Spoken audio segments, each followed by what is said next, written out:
My presentation, as you can tell, is extremely serious. It's called Creators Are Not Billboards. And the main thing that I'm doing with this presentation is giving you 7 new rules for better influencer marketing. We've had this conversation many, many times in many, many ways about what it takes to have an effective, efficient, impactful influencer campaign. And that's the theme of what's going to be happening here. Mark will be presenting a lot of insights shortly after this. There will be a panel discussion later. But I want to start by just highlighting like the key principles that I believe should guide how, creator partnerships happen in the future, right? So really quickly, there is a story behind the name Creators Aren't Billboards, and I'm going to tell it at the end. So I want you guys to just live in suspense for a little while. But we're going to start off by going through the rules one by one. With each rule, I will give you the breakdown of what it means, and then I'm going to try and give you an example, a case study, some potential opportunities that we can grapple, right? So Creators Aren't Billboards is rule number 1. The main thing to take away here is that I'm not about to bash billboards.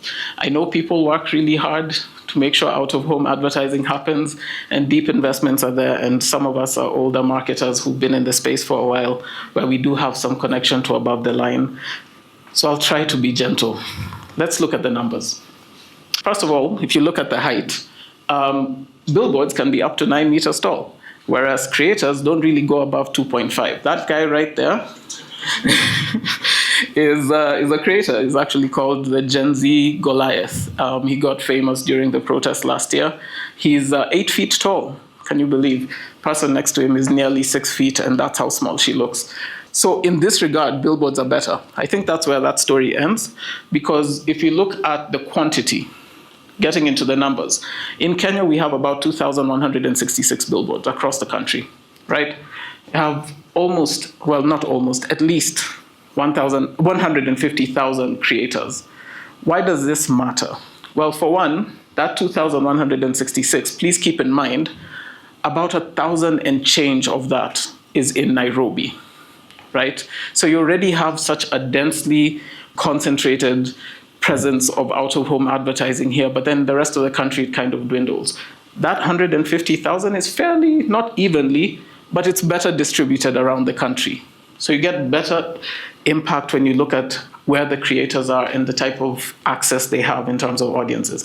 Second thing to look at is quality. And quality here, I'm going to go with visibility. I've made up my own metric that I want to try and introduce and make popular. That thing called MKPD. That is millions of Kenyans per day, right? So according to billboard companies, they reach 12 to 18 million Kenyans per day. I take that number with a grain of salt because they said 12 to 18. Every time you hear a number, this is, by the way, general rule if you want to trust a number or not trust it, look at the margin of error. If they tell you 12 to 18, that's a 50% difference. That number can't be accurate. However, with creators across channels, and this is including the margin across channels, we have 30 to 35 million Kenyans per day reached by the top 150,000 creators in the country. If you extend the number, that number gets bigger. This is important. Every single day, you interact with more content from people who consider themselves creators than you do with billboards. There's no possible way you could interact with more billboards, right? Why am I comparing the two? I think the main reason I'm comparing the two is because of the next number. Spend. In our budgets, this last year, 2024, we spent 5 billion shillings on out-of-home advertising. Billion with a B, the type of number that must go likes. $42 million on content creators, on influencer marketing. The number reported is 2.5 million. And I think this is where you see what the discrepancy is. There's a very clear ROI, there's a very clear opportunity that we're just glossing over. And we need to kind of step back and think about where we're putting our money and what we want our money to do. There's one more number that's also really, really important. This one is mostly important for the agencies in the room, for the creators in the room. I made sure I had to include this number for you because this is something that isn't frequently quantified, but it matters so much to those people. The number of times questions are asked about why aren't we seeing sales during this campaign?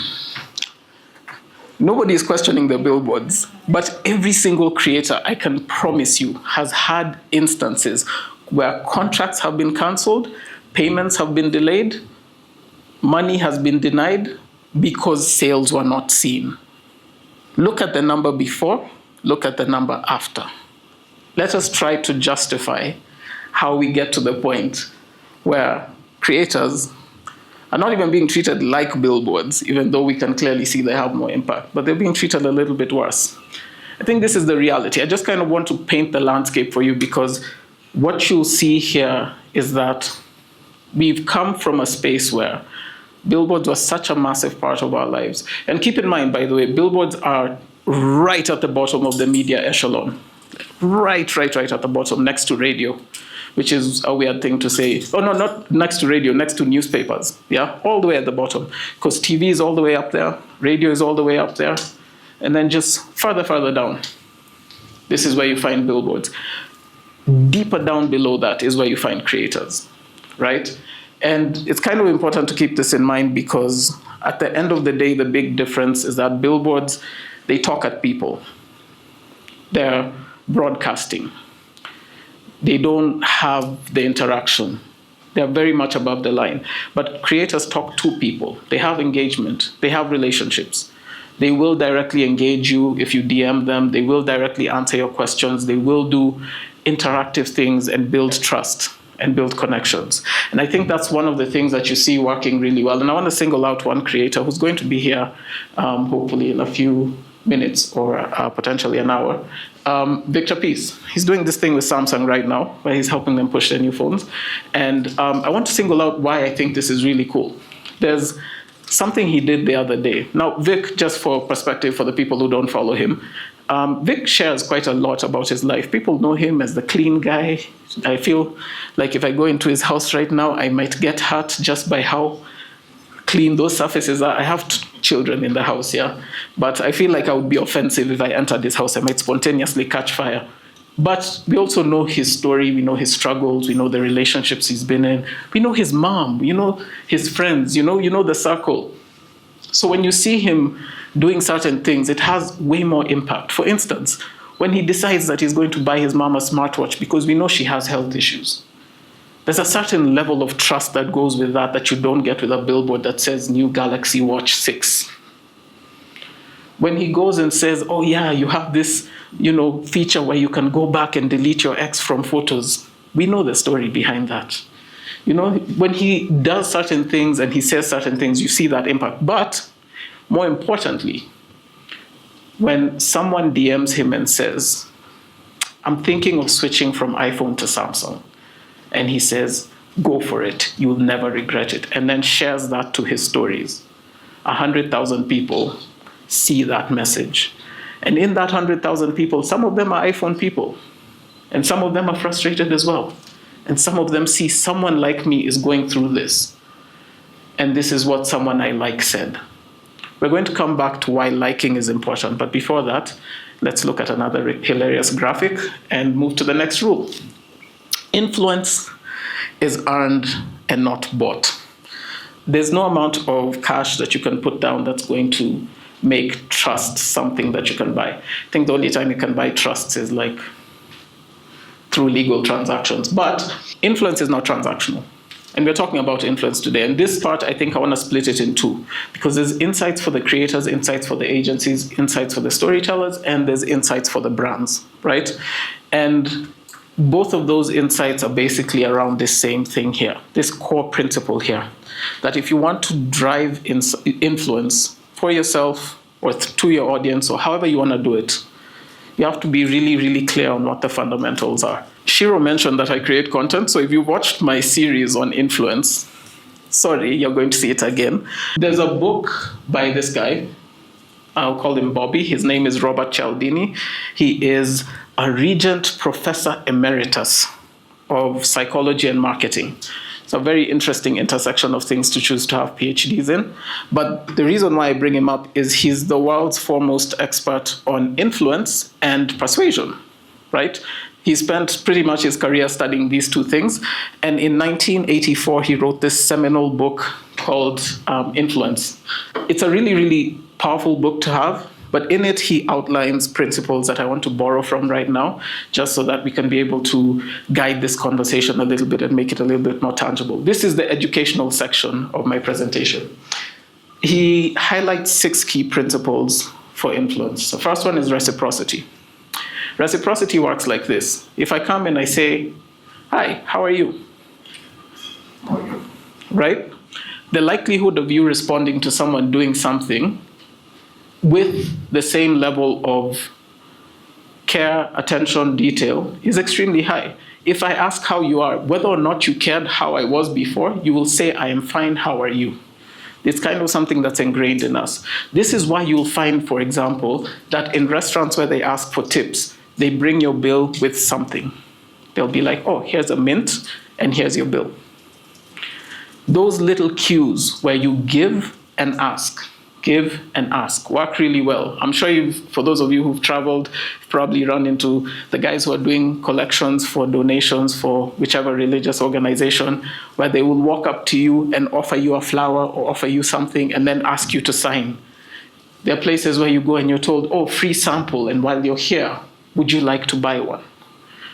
All these little things that you don't think about have a massive impact if they are done well, right? The premise behind this is that there's a lot of studies that have been done around give and take. And on high levels, they become really tricky. When the investment is really high, it's very tricky. If I give you 1,000 shillings and I ask for 1,000 shillings worth of work, it's a tricky one. However, if as a creator, I tell you my story, and I share with you my life, the likelihood of you feeling like you can share your life with me increases. The creators you connect with are the people who give you the thing that is most valuable to them, their story, which means you feel like you're now part of their story. You have currency where you listen to these people and you're like, "Oh my God, so-and-so broke up." If you pause for a second, why does it matter to you? Reciprocity. They gave you this piece of their life and now you feel like you owe them something. This matters for influence for obvious reasons. If you care, you will share, right? If you trust, you'll do what they say. Next one is commitment and consistency. Commitment and consistency basically works like a bit of a training exercise, right? Where you see someone do something so many times that you believe in what they're doing. Either that, or you get so many signals about something that you actually understand what that thing is without having to be told. For instance, when I said 1, 2, 3, 1 clap, I didn't have to explain why, right? The first time I said why, the second time I just said what I was saying and then said 1, 2, 3. By the third time, I didn't even get to 3. The consistency there is what drives the influence to take the action. On a small level, you don't notice it, but the first time, second time, third time, by the time you get to the fourth time, somebody can just walk in and say, "Hey guys," and people show up. By the time we get to a place where people have been so repetitive with something, Ivy does Money Monday. People log in like it's their job. Whatever the question, I have answers. And they share things that you would not even believe. Why? The consistency, the reciprocity, because she shared her journey with us as well. So you feel okay sharing your bank statements. I was so surprised. So it was like 2 weeks ago. She asked people to share screenshots of your bank balance, and they were sharing in the hundreds. There are some she didn't even post up. People were sharing when they have debts. Minus 2, comma. You're like, what? And people are still sharing because of the level of trust, commitment, consistency. They know she will care. They know she'll remove the personal details. And mind you, they're sharing with their names. It's not like they're censoring and then sharing. They trust her to do these things. That level of influence is a type of level of influence that comes into play when she says, I&M Bank is a good bank. She doesn't put up an ad, she just says it. And they start seeing those returns, right? I'm going to speed through the others. Social proof is fairly simple. Basically, if other people like this and those people are like me, then I'm more likely to like this. If other people say this person is good, are more likely to believe it. If you go to someone's page, let's say you're thinking about buying a car, and you're told, oh, you know what, you should check out Al Karanja and you should check out Ced. Go to Ced's page, 400 followers. You go to Al Karanja's page, 21,000 followers. You've already made your decision based on social proof. You've not seen our content. You don't know us. He might be a con man. He's not. He's a really good guy. Follow him if you're looking to buy a car. However, the social proof comes from, have other people done this thing, right? Liking, I should remind you, this book was written in 1984 before social media liking, but that was the main concept here. In fact, that's why I believe influencer marketing became a thing, because at the point where you could demonstrably see other people liking something, it signals to you that this thing means something to someone. I have demonstrated that this is something I stand behind. A post with a thumbs up from a real person means that this is a post that is good. And those signals have been translated to algorithms, but they've also been translated to how we interpret what we see. And this is something that you have to keep in mind that impacts how you get influenced. Authority is fairly straightforward. Has somebody published something about this in a believable way? Fairly simple, yeah? For those of you who didn't know Robert Cialdini, I just said his name, I said the book, and I said credentials, and he was believable. We've been listening to 5 of his principles so far. That's authority. The last one is scarcity, and this one is, fairly simple, right? We've done 7 of these conferences. This one, we said invite only. We have struggled to keep people away from this event. We have literally been denying entry. But then when we have the event and it's open and tickets are there, we're cool, right? But the minute you put that one disclaimer, limited, hurry, buy now, Black Friday, those things impact decisions, right? Those factors, those things that create influence are the same things that turn good creators into great influencers. Let me pause for a second here. No offense to any creators, but not all creators are good creators. We need to get that out of the way, yeah? And not all influencers are great influencers. But more importantly, not all creators are influencers. Very important distinction to make there, because some people are not here to sell you something. Some people are here to build your brand. Some people are here to tell a story. And you can tap into those things. Influence exists in different ways for different objectives. So it's important to remember that if you want to find people who can influence in the way you want them to influence, you have to be really clear on what your objective is and whether or not this person aligns with that objective, right? And for creators, and like I said, this is a 2-part thing. For the creator side of things, you have to be really clear on which of those principles you're going to leverage to build your influence. As a small pointer, Billboards can't do any of those things. That is exclusive to creators as people. The main point that I really want to take away from this as brand managers, as agency people, as people in those spaces that make those decisions, is that you need to look away from influencer engagements and more into creator partnerships. There's a big difference in how we approach those two things. Because within influencer marketing, usually the approach is very much driven the same way we approach advertising. You want to pay to get a result. I want your 1 million followers to see my post. But when you look at it like these are people talking to people, engaging with people, these are relationships being formed and communities being built. The question then becomes, how do I genuinely tap into that community, right? How do I get the most value out of that space? Because you don't always need 1 million people to see something. We'll talk about virality, but I really want to talk about the desired impact that we hear when we talk to our clients versus what actually ends up happening. For instance, we have a lot of people who want to talk to moms. That's usually a very regular target audience. You want to talk to parents, you want to talk to moms, and you then look for the creators that you can be able to kind of pay and say, hey, put up something on Women's Day, Mother's Day, etc., etc. But then you have like Tatiana last week, she'll be here soon actually. You have Tatiana Mama Olive last week who had an amazing conference where she brought together 70, 100 moms. And she had Caroline Toko on panel, and she had all these amazing things happening, and she was struggling to get sponsors. Because you're used to paying her for her content, you're not used to partnering with her as a creator. And the question has to be, where does she have influence? In the room where she's face to face with these people who've paid money to be there? Or online where someone might scroll past? So putting your investment, putting your bank into the spaces where you know the impact can happen is really important. I'll give two more examples just here, because we have Aisha Khan, who should be here at some point, who also has, a very captive audience that I hear a lot about, especially now because it's Ramadan, where brands are trying to figure out, what do I do for Ramadan? How do I get into this space? She has an iftar event happening next week. I'm plugging her, so if you see her, just tap her and say, hey, I heard you have an event, and Ced told me, and then I'll give you a high five. So you want to be able to tap into that audience, because she has a very captive audience of moms who've paid thousands of shillings, not moms, but women who've paid thousands of shillings to come for this dinner, to celebrate Ramadan. And if they see your brand there, they know you know the people who matter to them. That's how you build that influence. That's how you connect with that audience.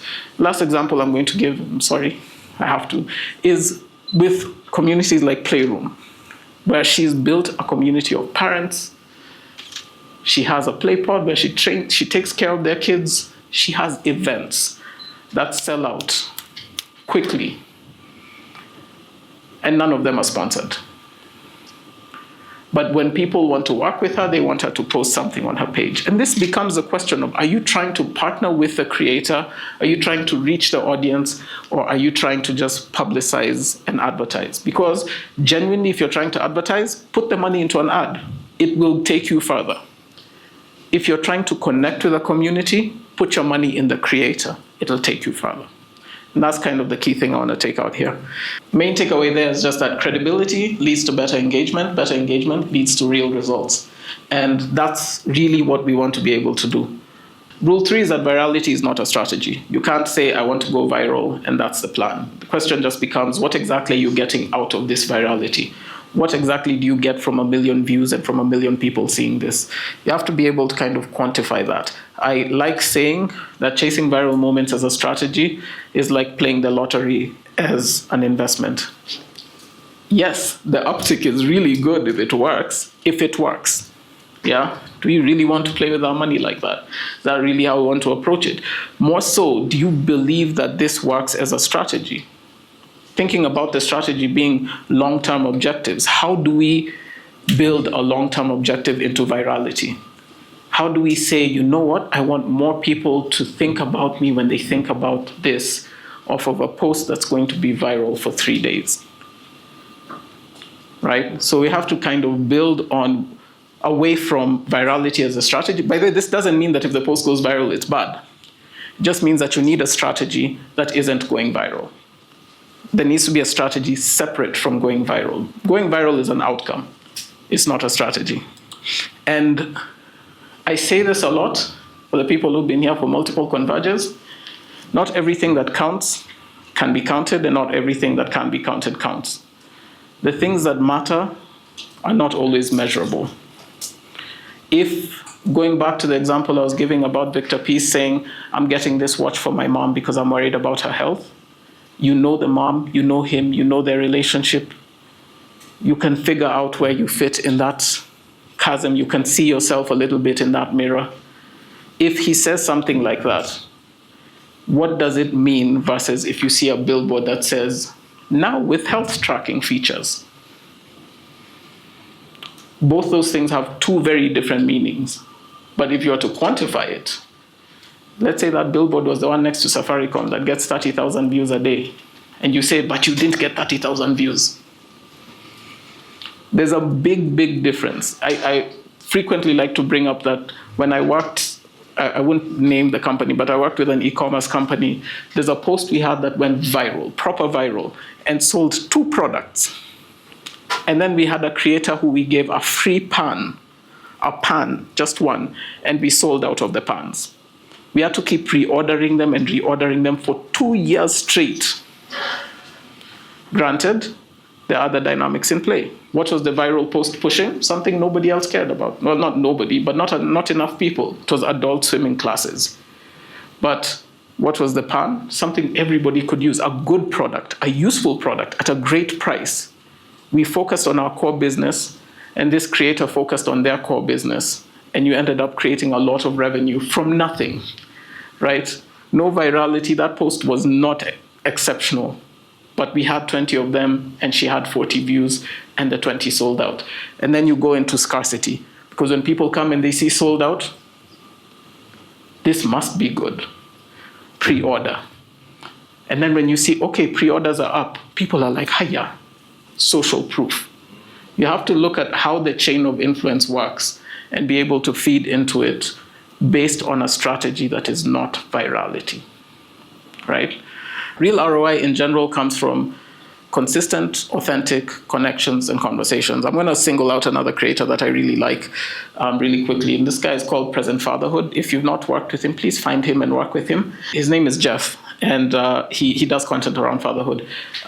You can tell I'm biased because, But anyway, Jeff has 50,000 followers on Instagram and 90,000 on TikTok. And this is important because that 90,000 on TikTok has gotten him 1.5 million likes. He has multiple videos with over 2 million views, multiple videos with over 1 million views. He has so many viral moments, and he doesn't have a lot of brands behind him. He has a genuinely authentic story. But also, if you look at the spaces where he has his influence, one, father. And not the father where I'm calling myself a dad in my social media posts, but when you Google my name, you find deadbeat in front of dad. I'm not saying names. You know them. So anyway, the second thing is you also don't find any drama around that level. What you do find is that he's a really loving husband, etc., etc. Consistency, commitment, the values are there. He's a farmer who lives up country. So if you're targeting rural and because I always get this question, who are the influencers you can get for rural Kenya?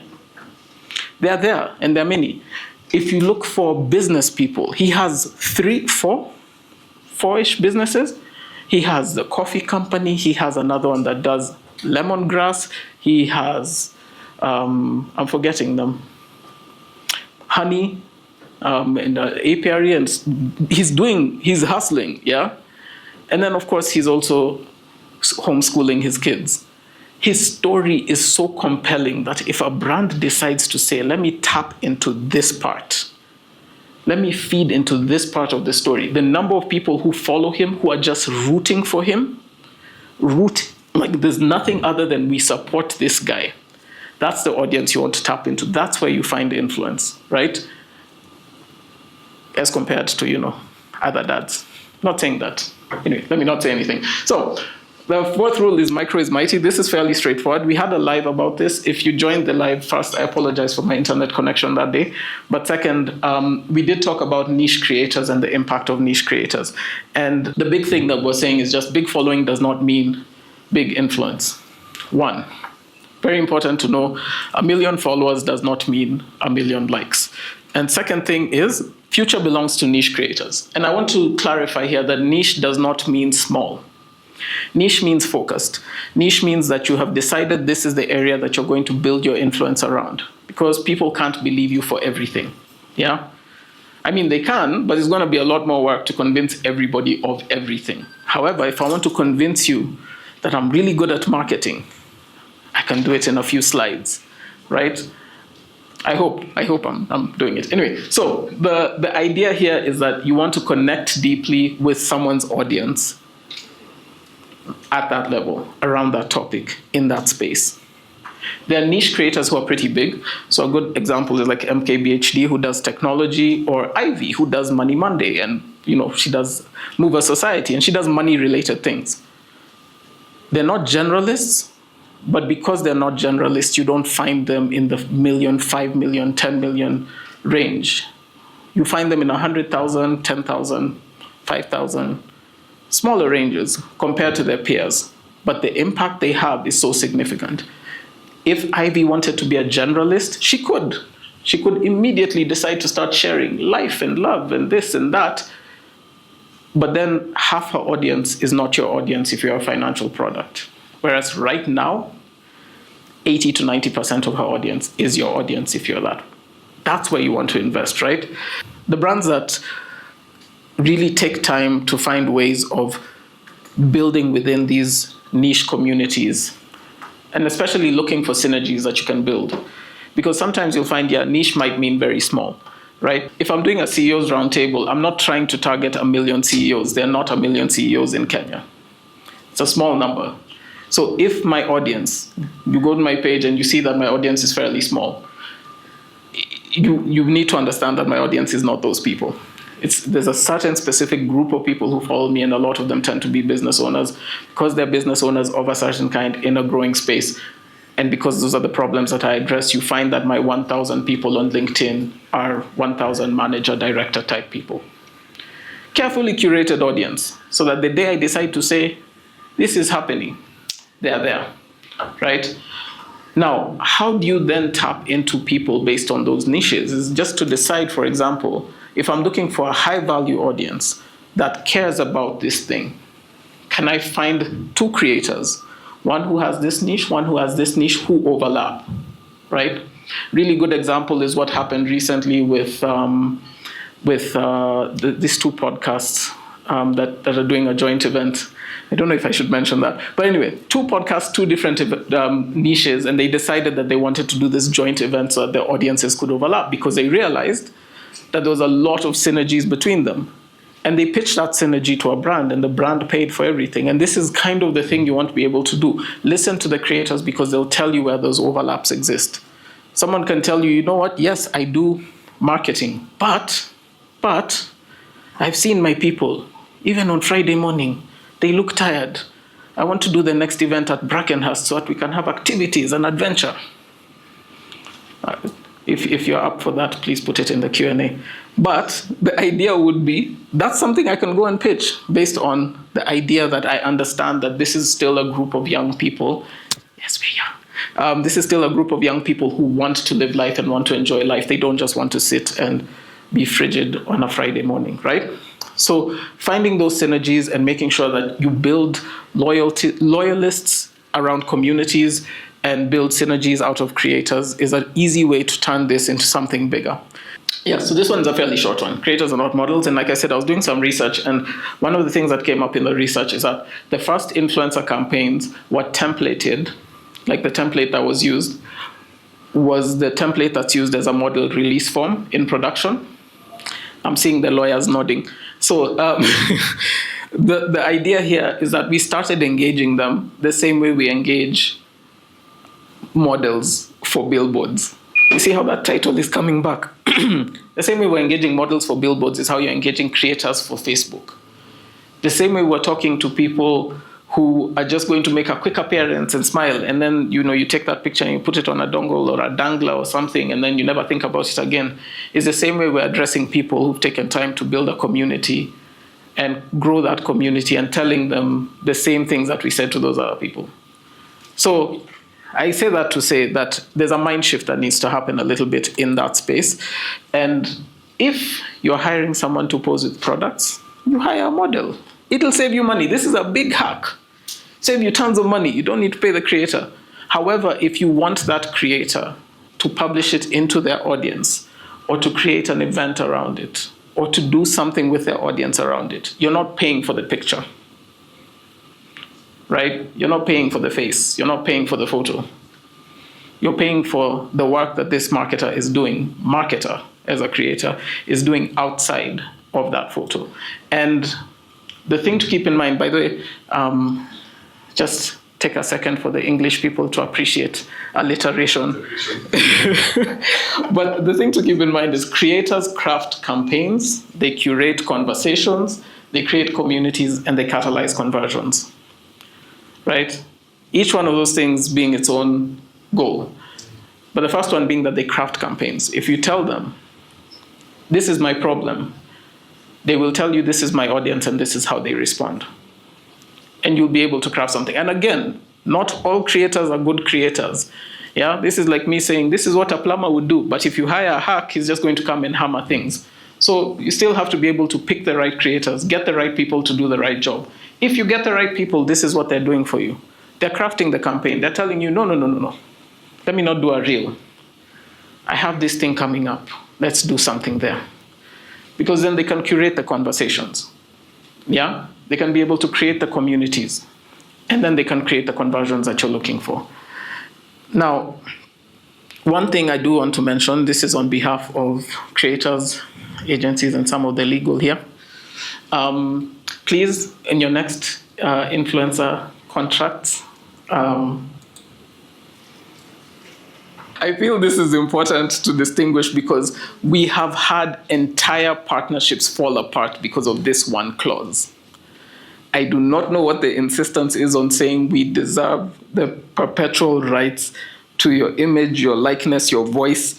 And then in the case where you're talking to parents, they have their kids in those videos as well. You're telling me I sell their rights for 100,000. By then I'll be broke, I'll be fine, figure it out. This is kind of the thing. Like it's such a, and mind you, we've also had clients who've refused to shift on this. But I want to take you back to the first thing I said, which is those contracts were predicated, they were templated on a model release form. This is not necessary for the work you need done. The thing you want this creator to do is to buy into your brand, your product. You do not need their face if you have their belief. And that's the thing you need. You need their influence, you need them to buy in, right? Audiences are not passive. This is rule number 6. And the main thing here to take away is just marketing these days is a conversation. People can talk back, yeah?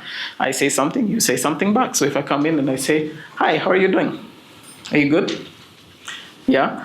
There's an opportunity for this back and forth, even if it's just the signaling and the head nodding, even if it's just the eye contact and this is how you start those conversations. And then when I go and I say, I really like your phone, what phone is that? And you tell me something, I'm like, you know what phone would be better than that? I've started influencing, and that's basically what happens online. When somebody comes and starts a conversation and you like what they're doing and you follow them and you go into this space where one day you comment, one day you DM, you've started a conversation. It's a drawn out conversation, but it's a conversation. So the day they decide to say, guess what? Take the old phone, throw it out the window, pick up the new one, Samsung Galaxy S25 Ultra.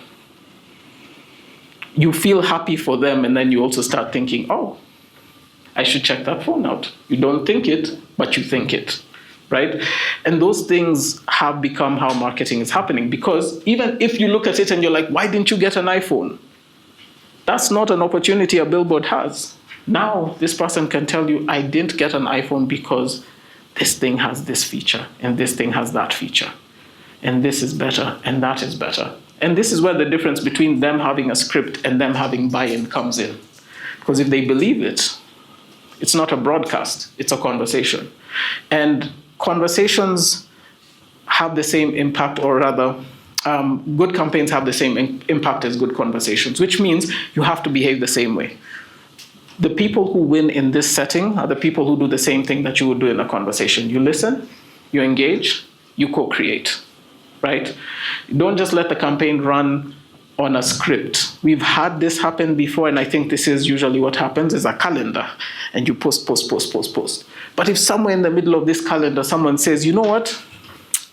Let's run it back. We need to understand this better. You can't be like, nah, that's not my next post. My next post is about something else. You have to be able to pause, listen, engage. That's where you get the value. That's where it becomes believable. You have to be able to like adapt and be willing to do that. And if it's strict, you don't get that flexibility.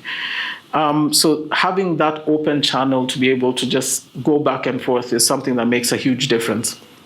One thing I also want to mention, as we're talking about the audience, is this scary number, that 76% of Gen Zs aspire to be professional content creators. Why does this matter to you? I know, right? It's kind of crazy. That's a lot of people, because Gen Zs are many. But why does this matter to you? It matters to you because this matters for UGC. This matters when you have a competition. This matters when you have a challenge. If you can build it right, there are willing amplifiers in the ecosystem. If you are targeting this audience, facilitating their dream, is an easy way to get into this space. But more so when you're looking at the potential of what influencer marketing can be, going back to the big picture at the top, the 2.5 million versus the 42 million. This is the space where even if we increased our spend, none of us would lose.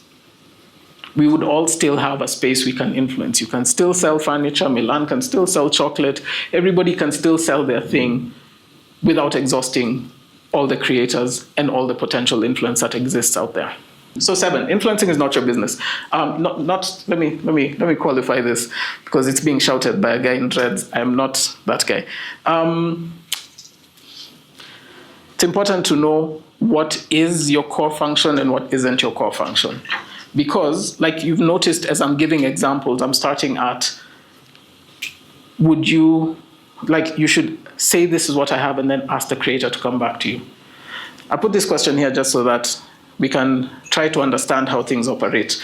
If a creator came to you and said, you know what, let me manage the factory and get those orders out. I know some things. Do you trust that person to do that?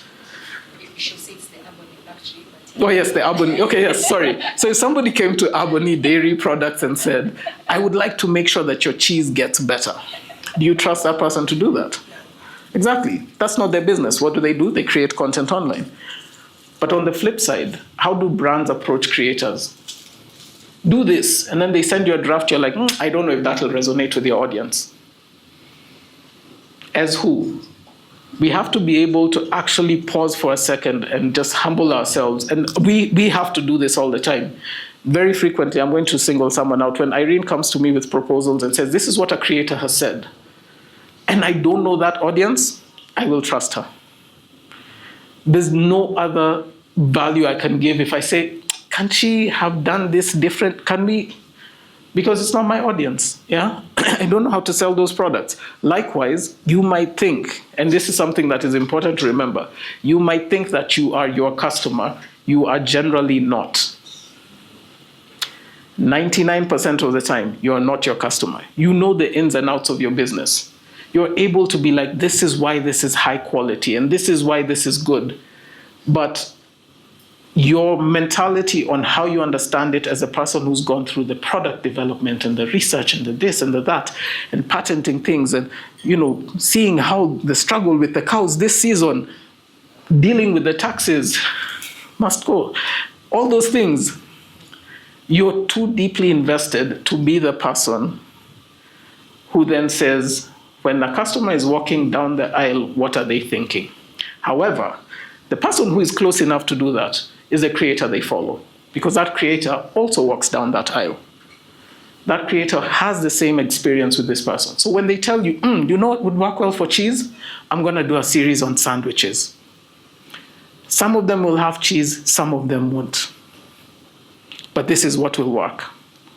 If you insist all of them should have cheese, you might have lost a very critical part of what the creator was trying to tell you.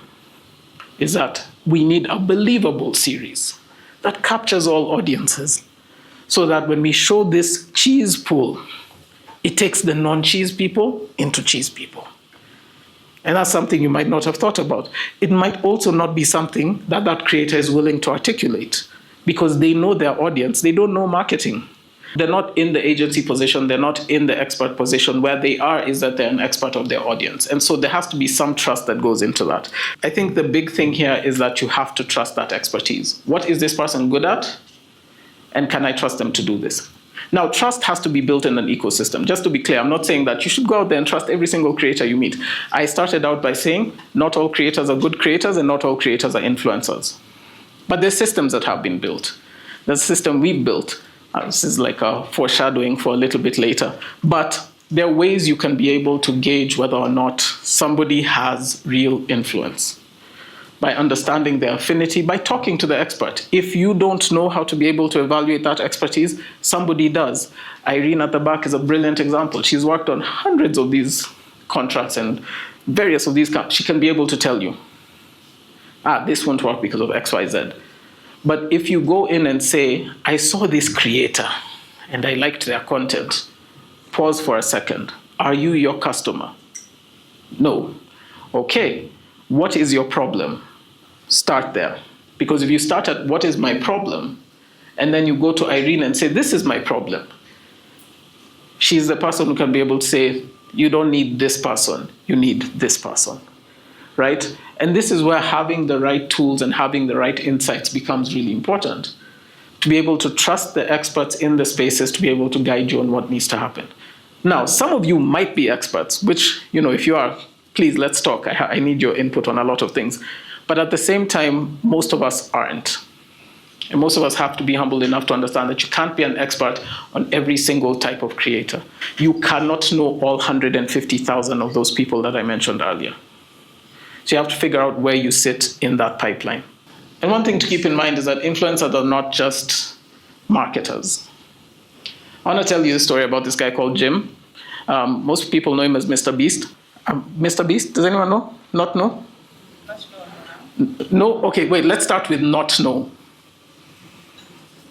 Okay, there's a few. Okay, cool. So Mr. Beast is the biggest creator on YouTube by far. It's not close. He has 370 million subscribers. It's like all the influencers in Kenya. I'm joking. But 370 million subscribers, over 74 billion views. Enormous creator. He is the first YouTube billionaire. Pause for a second. In dollars, not shillings. It doesn't mean a lot in shillings. But actually it does. If we had a billionaire from YouTube in Kenya, it would be a good thing. But anyway, first YouTube billionaire, right? So massive creator, massive audience. Videos go viral beyond what you could believe. He's earned that rep. What he usually does is these really massive challenges or video ideas where, for example, how many people watch Squid Game? Okay, cool, enough people. So he recreated Squid Game and actually had real people go through it, right? And made the video about it. And then he turned it into a game show and sold the game show for like $100 million. He's that guy who does these really big ideas and turns them into amazing things. He will do challenges where he gives away large amounts of money, but he also does high concept things. The reason he's dressed like this here is because he was recreating something from Charlie and the Chocolate Factory, yeah, the old movie, where he decided that he was going to turn this into a game and have people actually go through and do little gauntlets and whatnot. In the process, he said, you know what, this would be a brilliant opportunity to launch a chocolate company, right? It's a big chocolate factory. Let's actually launch a chocolate company. So he approached Hershey's, the brand, and told them, guys, listen, me, and at the time, I think 150 million people who followed him, I'm going to do this. And I want you to be my partner. And then I want us to launch a Mr. Beast bar. And we'll sell it and we'll make money. And Hershey's did the same thing my mic did. So Hershey's went, no. Well, like, nah, it's cool. So he went and said, okay, cool. If you guys don't want to do this, I have my money, so I'm going to do it myself. So he did. I'm going to join him in doing this myself. So Hershey's turned him down, and he basically went and started the chocolate company. So he started the chocolate company. In the first year, he sold $50 million worth of chocolate. Now, if you're Hershey's, that doesn't mean as much to you as you would think, because they do about 2.2 billion, or they did 2.2 billion that year. Last year, his third year in business, he did $550 million in chocolate sales. This year, he's on track to do 1.1 billion. There's an important thing to take away from this. And I said this at the beginning when I was talking about partnerships, is you have to remember that influence is not yours. Influence is with the audience and who they choose to endorse. And this is why influencers and creators are so powerful, because you have to be able to find those opportunities to partner and take yourself out of it and say, you know what, I might not be the expert here. If this guy comes and says, I'm telling you this will work, and this is the scale. What he was asking from Hershey's from the initial deal was $5 million and equity. They ended up losing $500 million. This is something to keep in mind. This year it'll be 1 billion. And by the way, just keep in mind, when he's making these sales, he's taking them from someone. You're going to the aisle, and instead of picking this bar, you're picking. In fact, there was a time when he had his fans.